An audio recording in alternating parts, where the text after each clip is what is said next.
Have you ever heard of a ship sinking at random? Or a plane flying off the radar, never to be seen again? How about the hundreds of people missing at sea who have never been found? Have you ever considered that a supernatural force lying in wait in the western part of the North Atlantic Ocean is the cause? Today, we're looking at the mystery of the Bermuda Triangle.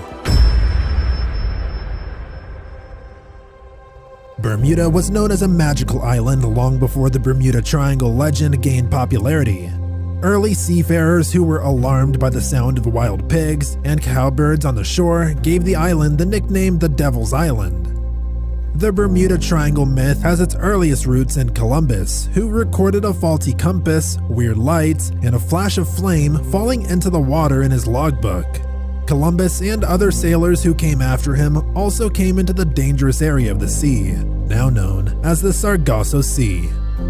Legends from the past described sailboats that became permanently stuck in a body of calm water, surrounded by seaweed and the wreckage of other ships that had suffered the same fate.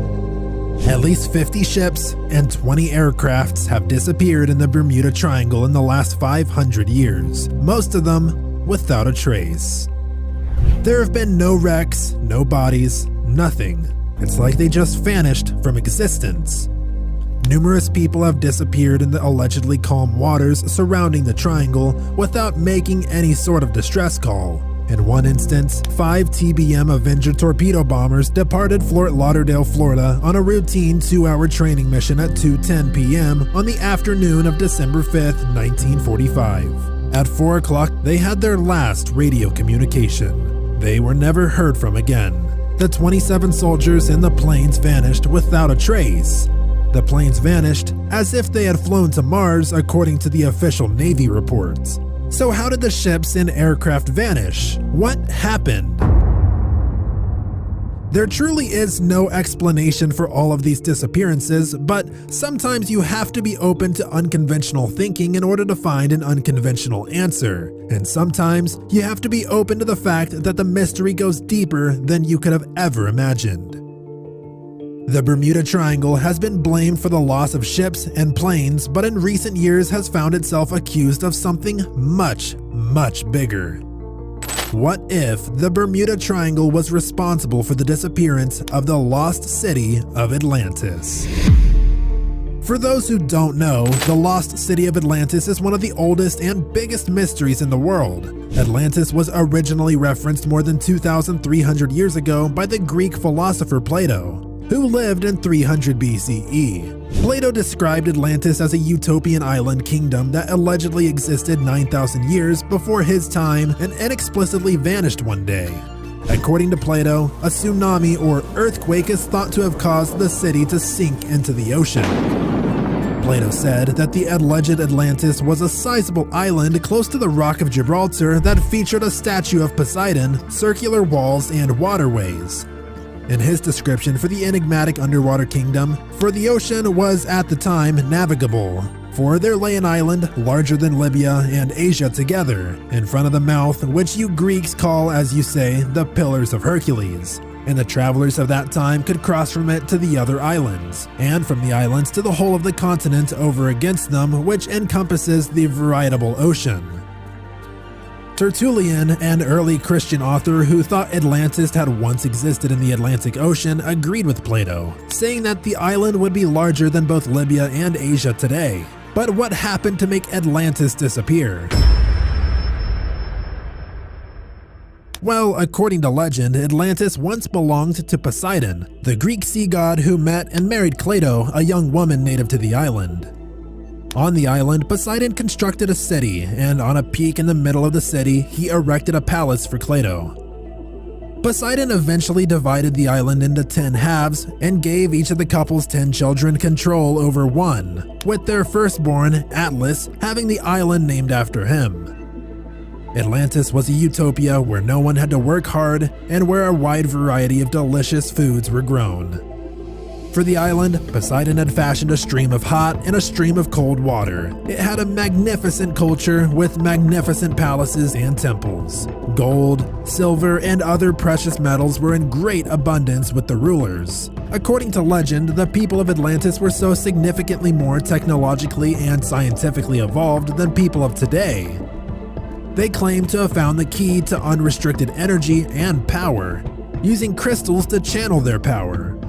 The Atlanteans were said to have achieved extraordinary feats, such as flying in spaceships like anti-gravity devices, possessing laser-like weapons, talking computers, and even communicating telepathically. The inhabitants of Atlantis enjoyed a time of unparalleled peace and prosperity. Then, things started to change. The gods started mating with people. The Atlanteans developed a need for more than they already had. They made the decision to invade the nations bordering the Mediterranean. Zeus, incensed by the actions of the Atlanteans, produced an earthquake, or possibly a series of earthquakes, which caused Atlantis to submerge under the ocean over the period of one day and one night. But what if the legend was wrong? What if Atlantis was swallowed up by the enigma that is the Bermuda Triangle? Several academics believe that this utopian kingdom formerly covered an entire continent off the Bahamas before being engulfed by the Bermuda Triangle. Many readings regarding Atlantis were recorded between 1924 and 1944 by an American psychic by the name of Edgar Cayce, who claimed to be able to channel information about the lost metropolis. The Bahamas Bank, according to him, were the last piece of Atlantis to sink. A trail of energy crystals previously used to power the city was located here. He said that these electromagnetic energies were capable of interfering with the electronic systems of ships and aircrafts and making them disappear. Off the shore of the Bahama Islands, in the western part of the North Atlantic, divers found steps, walkways, walls, and even pyramids deep down into the ocean. In a series of expeditions that started in 1968, professional diver Dr. Ray Brown, a naturopathic practitioner from Mesa, found what he believed to be an underwater Atlantean metropolis in the region known as the Bermuda Triangle. He and his men were looking for sunken Spanish galleons nearby Bimini in the hopes of discovering hidden wealth. On one of the many dives, Brown and 4 other divers found themselves trapped in an incredibly strong tropical storm that tore apart their boat and mixed up the sand on the ocean floor. They consequently came across the ruins of a sizable underwater metropolis.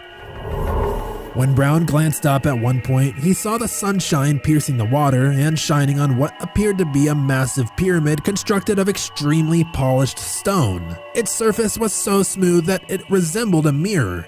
He discovered that it was constructed from a blue stone that resembled lapis lazuli upon closer inspection. Lapis lazuli is thought to defend against psychic attacks, bring about profound calm and harmony, and expose inner truths, honesty, and compassion. It also promotes self-awareness and self-expression. Lapis lazuli is revered as the wisdom stone because of its healing properties. With its strikingly beautiful blue coloring, it was a favorite of the Egyptian pharaohs thousands of years ago. Brown spotted an opening into the blue shining chamber, and once inside, he discovered himself in a square room with a peaked ceiling. A 2-inch diameter, gold-colored metallic rod with a pedestal underneath it had upward-facing metallic hands hung straight down from the ceiling. A crystal sphere in flawless shape was in their hands. There were 7 extremely sizable stone chairs circling the pedestal. Brown realized he was running out of breath and that his time was running out. He attempted to move the golden rod but was unable, but he was able to get a hold of the crystal sphere. He may have sensed a menacing presence in the chamber at the same moment and heard a voice arguing him to go and never come back. Heeding the advice, he never went back to the spot where he had discovered it. But regrettably, the other 4 divers did, and one by one, they drowned. Did Brown's work prove the existence of Atlantis? Not only that, did it prove a connection between the lost city and the mystery of the Bermuda Triangle? Could the very existence of the enigma have spawned from the greed and eventual punishment of the Atlanteans?